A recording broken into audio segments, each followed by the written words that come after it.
I was 18 years old when I got married.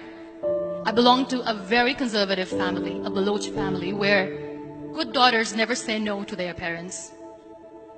My father wanted me to get married, and all I said was, if that makes you happy, I'll say yes. And of course, it was never a happy marriage. Just about after 2 years of getting married, about 9 years ago, I met a car accident. Somehow my husband fell asleep and the car fell in the ditch. He managed to jump out, saved himself. I'm happy for him. But I stayed inside the car and I sustained a lot of injuries. The list is a bit long. Radius ulna of my right arm were fractured. The wrist was fractured. Shoulder bone and collarbone were fractured. My whole rib cage got fractured. But that injury that changed me and my life completely was the spine injury. Many people came to rescue. They gave me CPR. They dragged me out of the car.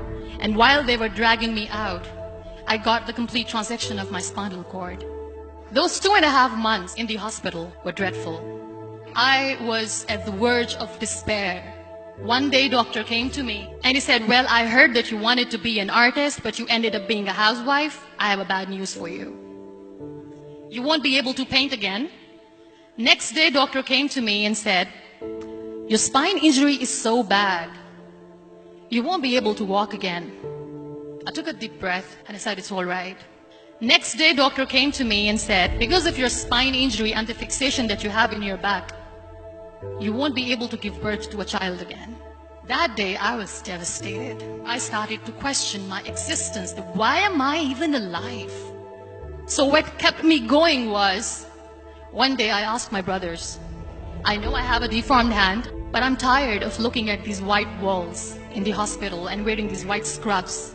Bring me some colors, bring me some small canvas. I want to paint.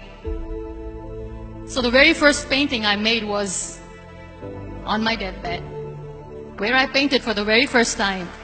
What an amazing therapy it was. Without uttering a single word, I could paint my heart out. I could share my story. People used to come and say, what lovely painting. So much color. Nobody could see the grief in it.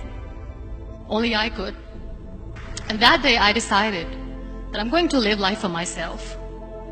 I am not going to be that perfect person for someone. I am just going to take this moment and I will make it perfect for myself. That I'm going to fight my fears. So I wrote down one by one all those fears. And I decided that I'm going to overcome these fears one at a time. You know what was my biggest fear?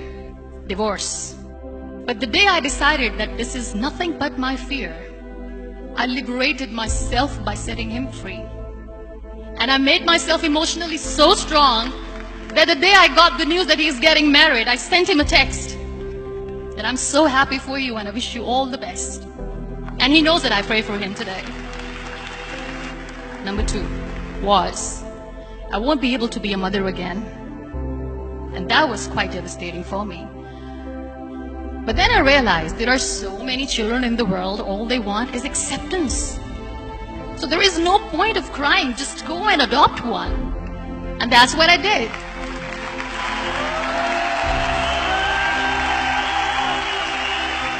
I gave my name in different organizations, different orphanages, and I waited patiently.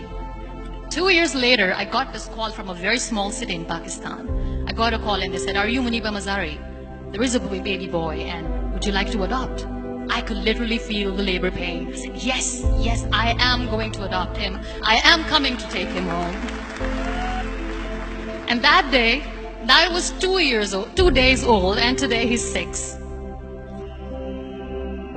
You know, when you end up being on the wheelchair, what's the most painful thing? People think that they will not be accepted by the people because we, in the world of perfect people, are imperfects. So I decided to appear more in public. I started to paint. I have done a lot of modeling campaigns. I decided that I'm going to join the national TV of Pakistan as an anchor person. I became the National Goodwill Ambassador for UN Women Pakistan, and now I speak for the rights of women, children. I was featured in BBC 100 Women for 2015. I'm one of the Forbes 30 under 30 for 2016. So when you accept yourself the way you are, the world recognizes you. It all starts from within. We have this amazing fantasy about life. This is how things should work.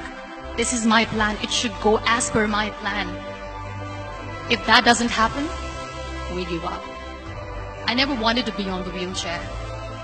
Never thought of being on the wheelchair. This life is a test and a trial, and tests are never supposed to be easy. So when you are expecting ease from life, and life gives you lemons, then you make the lemonade, and then do not blame life for that. It is okay to be scared. It is okay to cry. Everything is okay, but giving up should not be an option. They always say that failure is not an option. Failure should be an option, because when you fail, you get up, and then you fail, and then you get up, and that keeps you going. Embrace each and every breath that you are taking. Celebrate your life. Live it. Don't die before your death. Real happiness lies in gratitude. So be grateful, be alive, and live every moment.